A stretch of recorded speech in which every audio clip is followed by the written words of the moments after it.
نحمده ونصلي على رسوله الكريم أما بعد فأعوذ بالله من الشيطان الرجيم بسم الله الرحمن الرحيم وإذا الموءودة سئلت بأي ذنب قتلت সম্মানীয় সভাপতি মহাশয়, বিচারক মণ্ডলী, অতিথিবৃন্দ ও আমার সম্মানীয় শিক্ষক মণ্ডলী ও আমার সামনে বসে থাকা আমার সহপাঠী বৃন্দ, আজকের এই বাৎসরিক কার্যক্রমে আমি আপনাদের সম্মুখে যে বিষয়টি নিয়ে আলোচনা করব সেটি হলো ইসলামের নারীর অধিকার। সম্মানীয় শ্রোতা মণ্ডলী, আধুনিক কালে ইসলামের উপরে এক মারাত্মক অভিযোগ এসেছে। ইসলামের নারীকে তার স্বাধীনতা থেকে বঞ্চিত করেছে, নারীকে স্বাধীনতা হরণ করেছে, এমনকি নারীদেরকে পর্দা নামে ঘরের ভিতরে আবদ্ধ করে রেখেছে ইত্যাদি। সম্মানীয় সুধীবৃন্দু, এই ভ্রান্ত অভিযোগের মূল্য থেকে পাশ্চাত্য মিডিয়া। হ্যাঁ, এ কথা সত্য যে মানুষ মরে যেতে পারে, রাজা তো খতম হয়ে যেতে পারে, কিন্তু ইতিহাস মুছে যায় না। অতীতের ইতিহাস পর্যালোচনা করলে দিবালোচনা এই অভিযোগ হয়ে উঠবে যে উক্ত অভিযোগ সম্পূর্ণ মিথ্যা। ইসলামের পূর্বে নারীদের অবস্থা ছিল করুণ। সমাজের নারীরা ছিল অসহায়, অবহেলিত। সমাজের নারীদেরকে প্রকৃত স্ত্রীর মর্যাদা দেওয়া হতো না, তাদেরকে দাসীর ন্যায় ব্যবহার করা হতো। সমাজের নারীরা এতটাই অসহায় ছিল যে যখন কোনো স্ত্রী ঋতুকাল হতো তখন তাকে ছোট্ট করে আবদ্ধ করে রাখা হতো। এমন অবস্থায় তার হাতে স্পর্শ করা খাবারের তার স্বামীর জন্য অবৈধ ছিল। সে সময় স্ত্রীকে অচ্ছুত বলে বিবেচিত করা হতো। কিন্তু অপরপক্ষে স্বামীরা যথেষ্ট পরিমাণে বিবাহ করা এবং বিবাহ বিচ্ছেদ করার অধিকার ছিল, কিন্তু নারীরা ছিল অসহায়। শুধু তাই নয়, তদানীন্তন সমাজে যদি কোনো কন্যা সন্তান জন্ম নিত তাহলে তাকে তার পিতার লজ্জা বা কলঙ্ক বলে বিবেচিত করা হতো। মহান আল্লাহ তাআলা বলেন, ওয়াইদাল মাউউদাতু সুইলাত বিআই যামবিন কুতিলাত। যখন কোনো জ্ঞাত সমাজস্থ কন্যাকে জিজ্ঞাসা করা হবে তোমাকে কোন অপরাধের জন্য হত্যা করা হয়েছে, সে তাকবীর। মহান আল্লাহ তাআলা অন্য আয়াতে বলেন, ওয়াইদা বুশিরা আহাদুহুম বিল উনসা ওয়াজাল্লা ওয়াজহুহু মুসওয়াদা ওয়া হুয়া কাযীব। যখন তাদের কাউকে কন্যা সন্তানের সংবাদ দেওয়া হতো তখন তাদের মুখমণ্ডল কালো হয়ে যেত, এমন অবস্থা ভয়াবহ হতো। সূরা নাহাল। উক্ত আয়াতগুলির মাধ্যমে প্রমাণিত হয় যে তদানীন্তনকালে নারীদেরকে কলঙ্ক বলে মনে করা হতো, তাই তাদের জন্মলগ্নে তাদের জীবন্ত সমর্পিত করে দেওয়া হতো।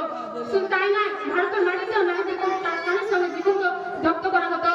ইসলাম নারীদের কাছে নেই, দিয়েছে সম্মান, দিয়েছে অধিকার। সম্মানীয় শ্রোতা মণ্ডলী, দ্বিতীয় বিশ্বযুদ্ধের পরে অক্সফোর্ড ও কেমব্রিজ বিশ্ববিদ্যালয়ে নারীরা ভর্তি হতে পারত না।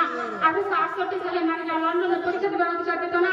1882 সালে নারীদেরকে সম অধিকার দেওয়া হয়। কিন্তু অপরপক্ষে ইসলাম 1000 বছর পূর্বে নারী পুরুষ সকলের জন্য শিক্ষা প্রদান করেছে। মহানবী সাল্লাল্লাহু আলাইহি ওয়াসাল্লাম বলেন, তালাবুল ইলমি ফারিদাতুন আলা কুল্লি মুসলিমিন, অর্থাৎ প্রতিটি মুসলিমের জন্য শিক্ষা অর্জন করা অপরিহার্য। উক্ত হাদিসে নারী পুরুষ সকলকে শিক্ষার জন্য তাগিদ করেছে।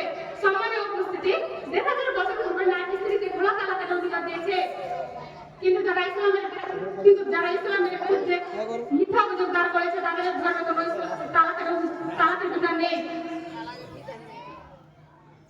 তালাকের বাস্তবতাকে স্বীকার করে 1920 সালে ইংল্যান্ডে নারীদের তালাকের অধিকার স্বীকৃত হয়েছে। সম্মানীয় উপস্থিতি, পৃথিবীর ইতিহাসে যে ধর্ম নারীদেরকে সম্মান দিয়েছে তা হলো ইসলাম। বাস্তব ঘটনা এই যে ইসলাম নারীদের প্রতি যথেষ্ট সহানুভূতিশীল, অন্য কোনো ধর্ম ততটা সহানুভূতিশীল নয়। ইসলামের বিরুদ্ধে যেসব কথা বলা হচ্ছে তা মিথ্যাচার বা নির্বুদ্ধিতার পরিচয়। সম্মানীয় শ্রোতা মণ্ডলী, হিন্দু শাস্ত্রের মানসিকতায় বলা হয়েছে ইহলোকে পুরুষকে দূষিত করে নারীগণের সহ। আরো বলা হয়েছে নারীগণের কোনো স্বাতন্ত্র্য নেই, মহাভারত আদি পর্ব 7ম অধ্যায়। কিন্তু অথচ কুরআনে বলা হয়েছে তোমাদের আত্মা থেকে নারীদেরকে সৃষ্টি করা হয়েছে। মহানবী সাল্লাল্লাহু আলাইহি ওয়াসাল্লাম বলেন, আদ-দুনিয়া কুল্লুহা মাতাউ ওয়া খায়রু মাতাউদ দুনিয়া আল-মারআতু সালিহাত। পৃথিবীর সমস্ত কিছু সম্পদ আর সবচেয়ে উত্তম সম্পদ হচ্ছে সতী সাধবী নারী।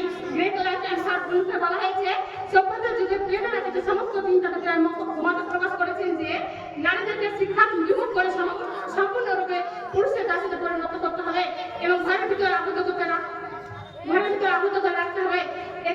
এরপরও ইসলামের অপর কিছু দলতা এই যেন চোরের মাইক বড় গলা, অথচ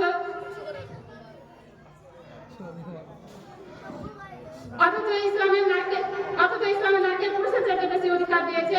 মহানবী সাল্লাল্লাহু আলাইহি ওয়াসাল্লাম বলেন, জান্নাতু তাহতা আকদামিল উম্মাহাত, অর্থাৎ যারা মায়ের ফলকলে জান্নাত। সম্মানীয় শ্রোতা মণ্ডলী, ইসলাম নারীদেরকে সম্মানের এতটাই উচ্চ আসনে সমাসীন করেছেন যে একজন পুরুষের জান্নাতকে তার মায়ের ফলকলে করে দিয়েছে। এই সম্মান, এই অধিকার অন্য কোনো ধর্ম কোনোদিন দিতে পারবে না।